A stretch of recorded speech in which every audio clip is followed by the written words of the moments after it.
Hi, welcome to another batch of classic bookmarks. A couple of years ago, we realized that we had been producing Bookmark for 30 years, some 425 episodes. To celebrate, we chose 15 shows to enhance and broadcast. The reception has been terrific. Viewers got a real kick out of seeing or re-seeing the conversations with Toni Morrison, Ray Bradbury, William Styron, Alexander McCall Smith, and many others. So, we have chosen another 15 shows from the archives. Interviews with George Saunders, Margaret Atwood, E.O. Wilson, Walter Mosley, Albert Murray, James Haskins, and 9 others. Of course, we are continuing to produce new shows with new writers and old writer friends. But in the meantime, we hope you enjoy watching these classics as much as we enjoyed making them.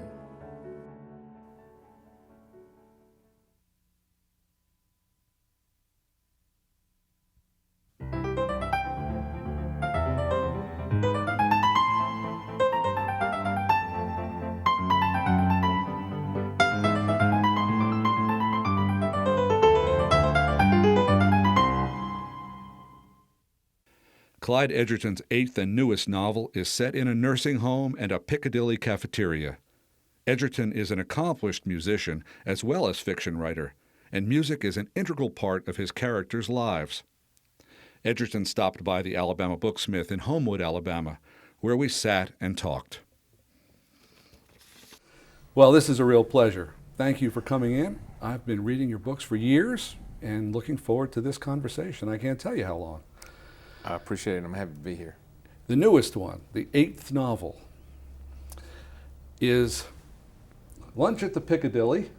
The Piccadilly in Tuscaloosa recently closed. Oh, the one in Durham did too.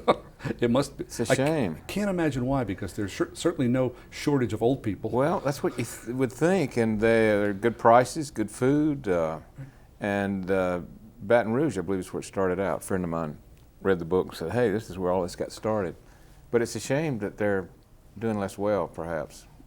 I don't know, but I was always the youngest person in the building. I spent a lot of time in there with my aunts.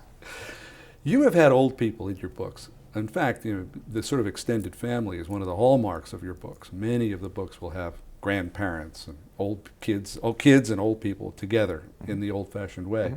But this book is primarily about old folks, and it's set primarily in a nursing home. What prompted you to move in this direction? Well, 2 little stories, or one actually fact and then the story. My mother was 40 when I was born, and she had sisters about her age, and I was the only child among those 3 women.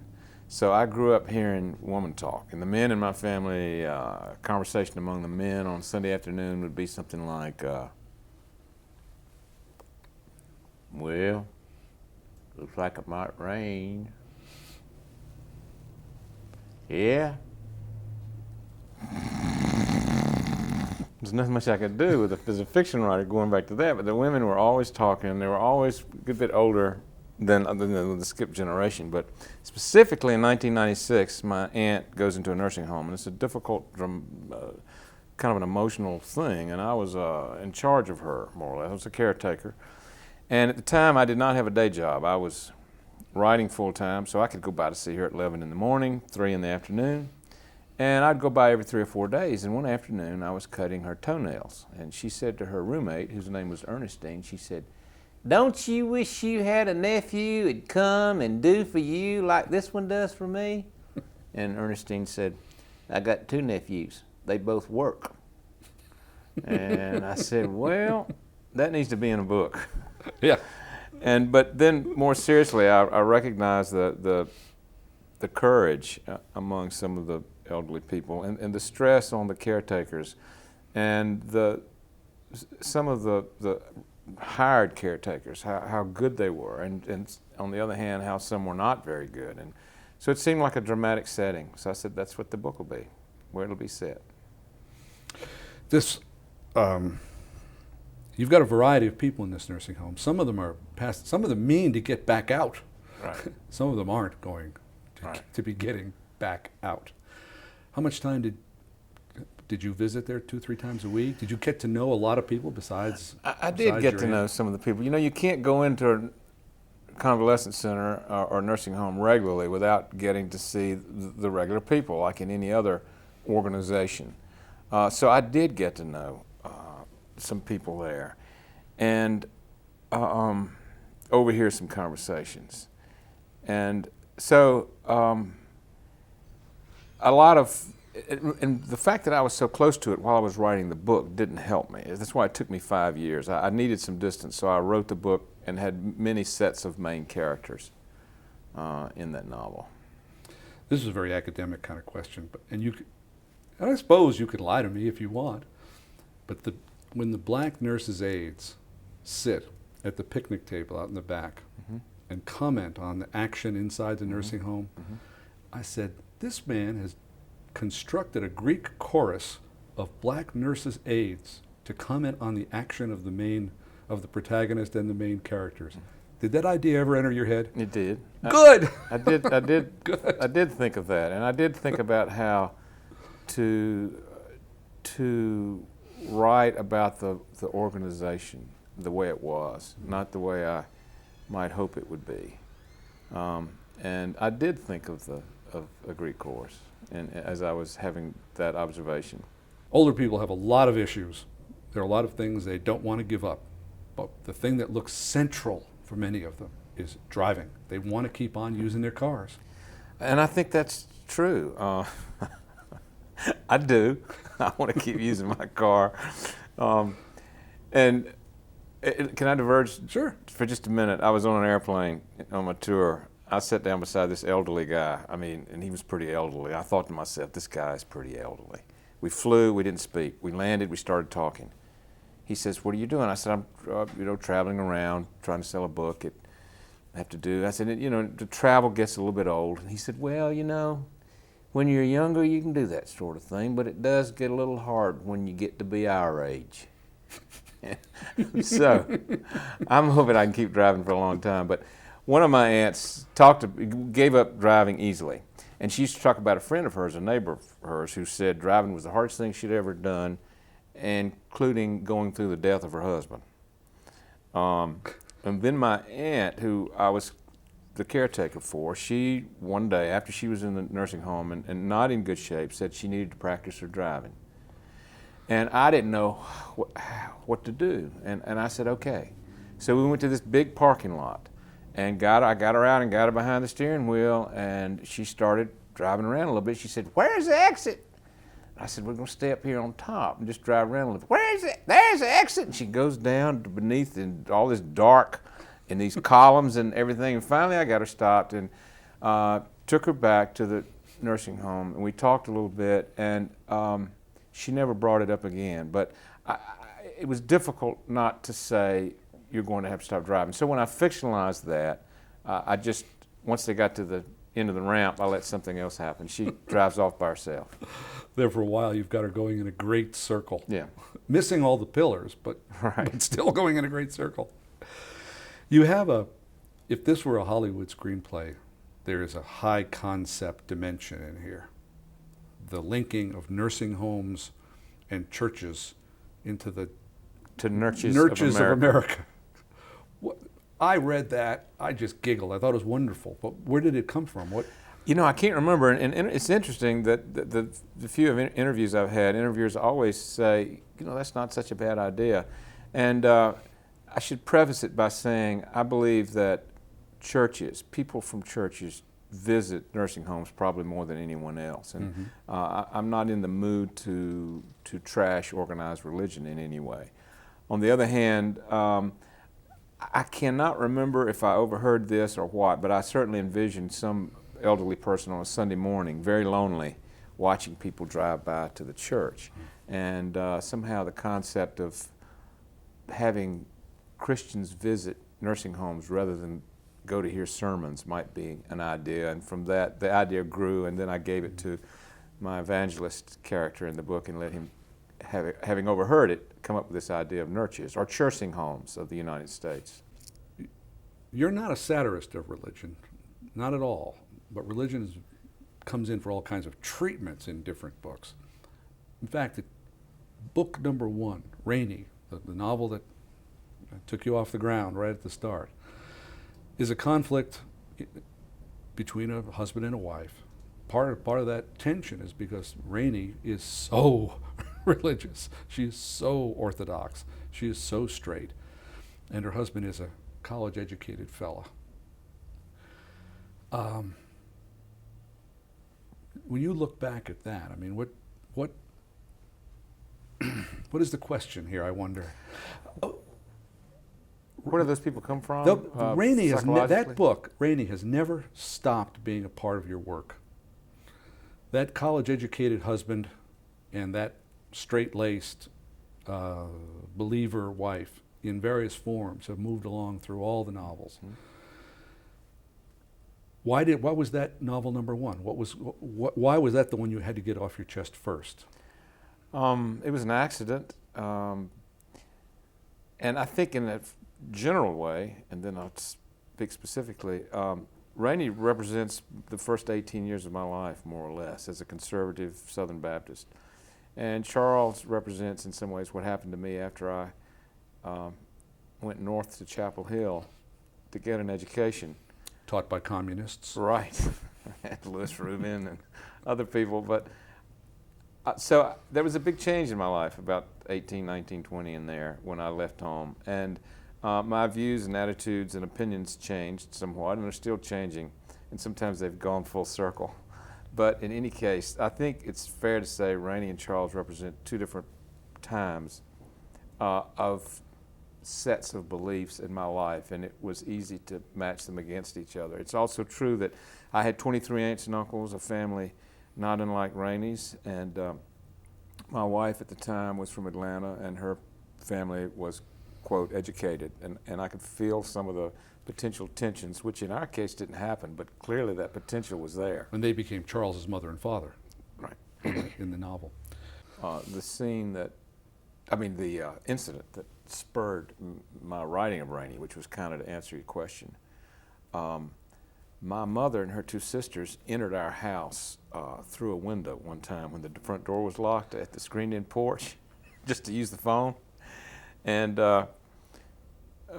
my wife didn't know about it, and I worried about it because I thought she might not be as welcoming of them breaking and entering as I was. But people didn't lock their doors. Normally, right. Not in their family. And, right. and why would you, according to my aunts, why would you need to keep somebody out of the house? Right. But then another time, an aunt did go in, and there was a little confrontation, and I thought, wow, this is fiction. And I need to be, but only a woman, a Southern woman, would tell and get interested in this family stuff. A man wouldn't. So it had to be from the point of view of a woman. And I envisioned a young, lower middle class woman. I wanted to champion her, not unlike I felt like Mark Twain had championed Huck Finn. And I had all these Huck Finn things. I even wanted her name, Rainey Bell Shepherd, to be 5 syllables like Huckleberry Finn. Well, all right, just then. for the fun of it. All right. This next question comes out of pure rumor, and I actually don't know if it's true or not. So I'm asking.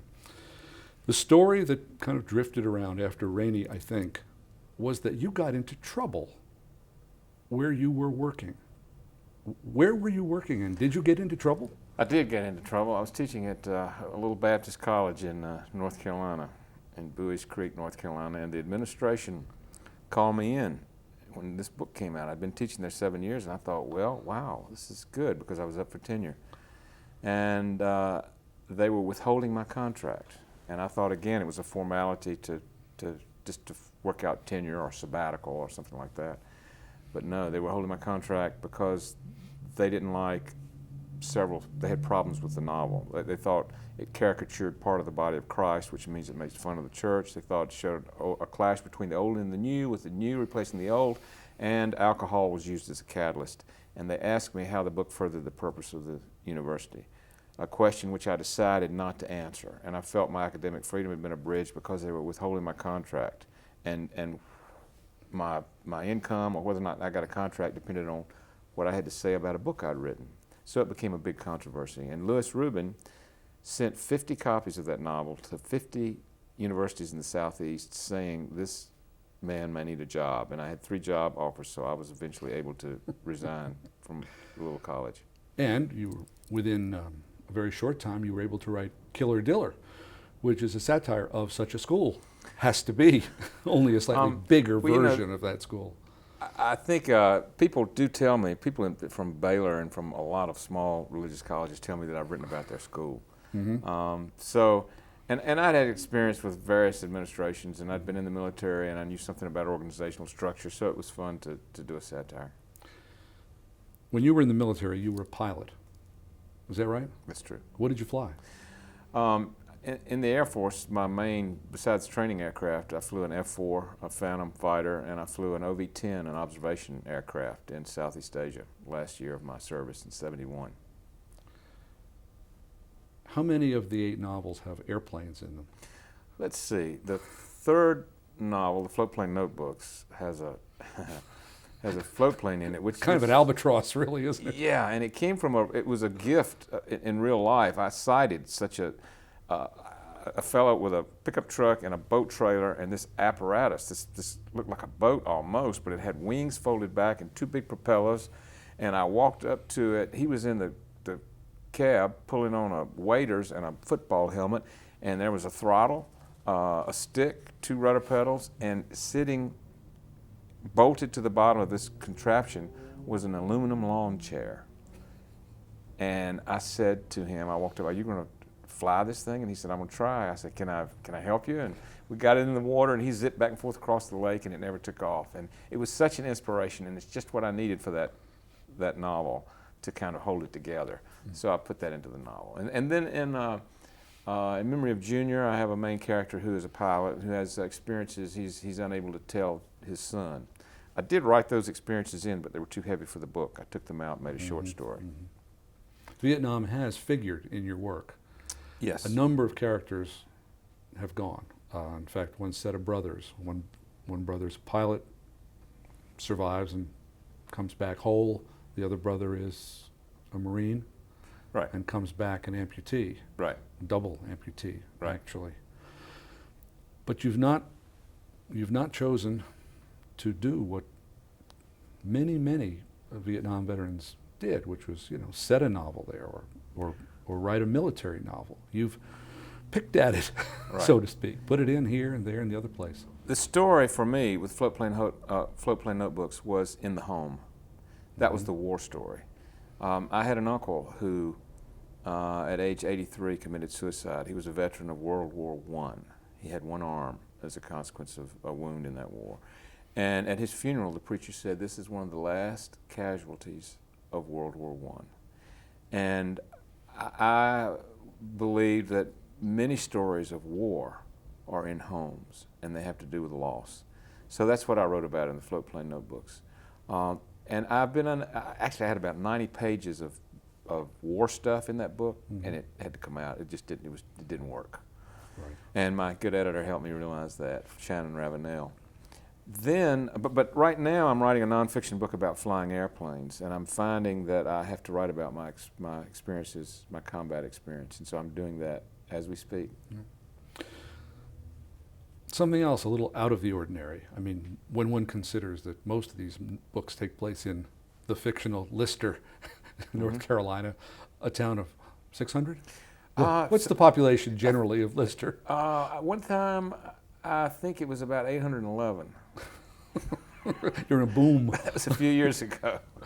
But there's one novel, Red Eye, set out west. Now, I'll bet that you have noticed this, but I'll ask, did you notice that last month 2 books about Mormons and about the massacre, Mountain Meadows Massacre, the Meadows Massacre, were published, and I saw them reviewed in the Sunday Times, and that is the heart, in a sense, of your novel set out in Utah, 20 years before these new books, right, analyzing what the proportion of guilt would have been for the Mormons. How did you happen? I mean, it's a kind of historical novel, what you've done there. It is. Not like you, not at all. Set out west, done with research. Right. What happened, and I'll make this as brief as I can because I get sort of wrapped up in this story of the Mountain Meadows. It's just such a dramatic massacre story. I overheard a conversation in which a woman was talking about her child named Will. She said, "I'll not let Will go next door and play over there with those children." And she said, "They eat out too much." And I came to find out that the next door to her was a family, and the family had a freelance embalming service in their kitchen. And I said, "Man, this is good stuff. I'm gonna write about this." Well, I started a novel with a grandma and blah, blah, blah, and all kinds of, and it didn't work. It just did not work. I mean, probably people could have seen that before I did, but I wanted to write about this freelance embalming service. Well, the book kind of died out. In the meantime, I go to I go to Mesa Verde at out Four Corners area in the southwest, and I walk out on a ledge and see the Cliff Palace, this cliff dwelling, and I just get obsessed and find out that a cowboy in 1888 had come upon this deserted civilization on top of one mesa. 500 of these up there that had been not known of publicly since, well, had not been known of in recorded Western history since about 1100 AD. So I read his life story, and it was so dramatic, I said, I need to write about it. So I moved my freelance embalming family over 4 states to Colorado and back 100 years, found out that the first school of mortuary science was in Denver in 1870, and I got started and was having fun with it, and started reading as much as I could about the West. I read about 40 books and took hundreds of pages of notes because I just suddenly got obsessed. And it was fascinating, and I kept reading about the Mountain Meadows Massacre, but nothing in detail. And then when I read about what happened, I knew I had to have it in the book, and I did. So you put together the Mormons, the massacre, the embalming. Within 20 pages, you blow up a dead Chinese laborer. That's wonderful, by the way. In reading about why people started embalming, I mean, it started, in my modern age in the Civil War, so you could ship the body home. But unfortunately, when that didn't happen, it was not unknown, or at least it was rumored to have happened. I haven't done really good research that on a hot day, this conversation is getting better and better. The viewers are really tuning in now. A corpse would explode in the casket. Occasionally that would happen. And I thought, oh, wait a minute. What if these guys are so, they want to do embalming so bad that they set up a body explosion, so people will come around and start getting their relatives embalmed. So that's what I spent the first 20 pages doing. And it's promotional. That's right. For them. Right. and very entertaining. Thank you. But that book is the only one not in print, and people don't talk about it very much for some. I think maybe the structure of it for some readers is a little bit complicated because it's really a trip by a tourist company, which is the framework of it. Yeah. But the meat of it is that massacre.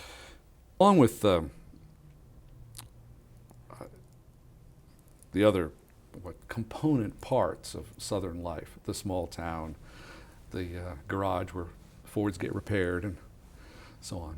Music has played a very important part in your career. You are, along with being a pilot, you are a musician, aren't you? Well, I do go at it. I don't consider myself nearly as good as the guys who play with me. And a couple of musicians perform with me during readings sometimes, and they are professional jazz musicians who play my country music.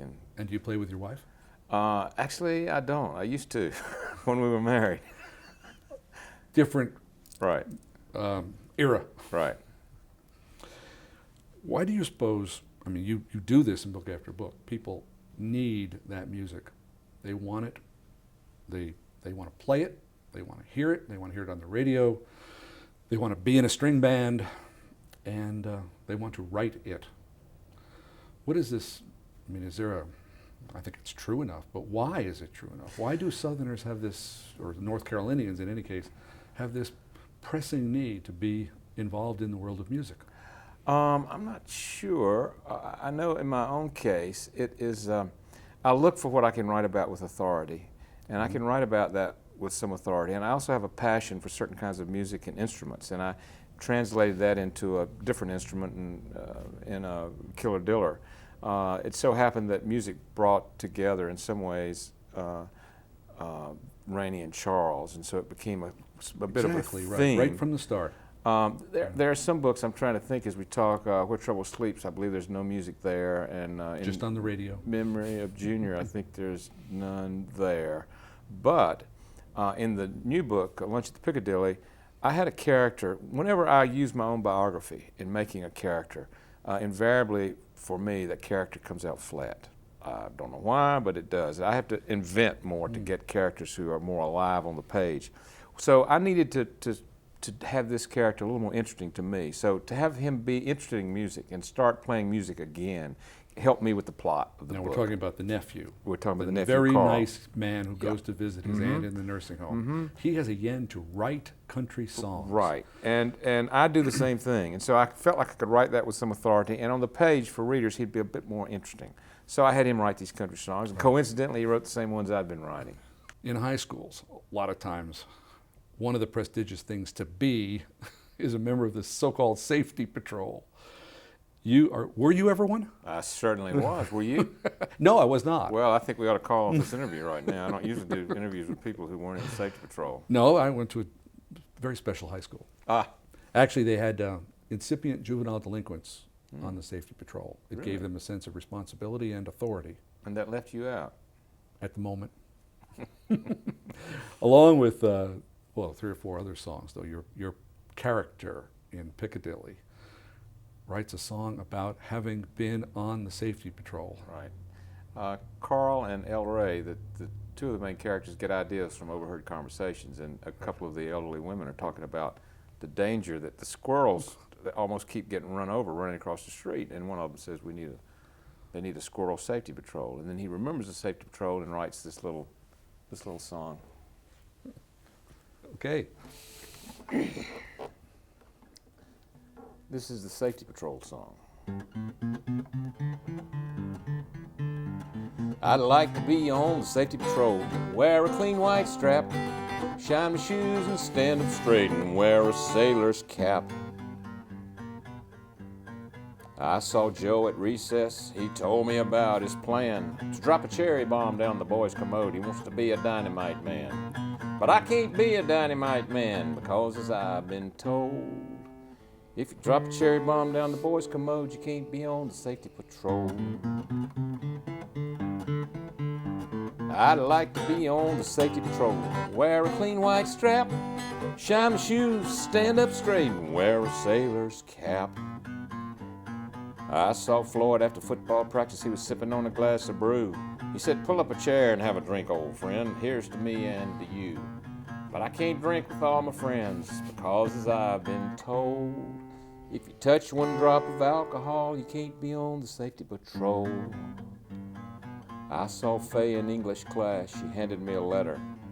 Said, "Meet me down behind the gym. I'd like to get to know you better. But I can't go down behind the gym because, as I've been told, if you fornicate or matriculate, you can't be on the safety patrol." Who gives a darn for the safety patrol? I think I've changed my mind. I'll be down behind the gym having a good old time.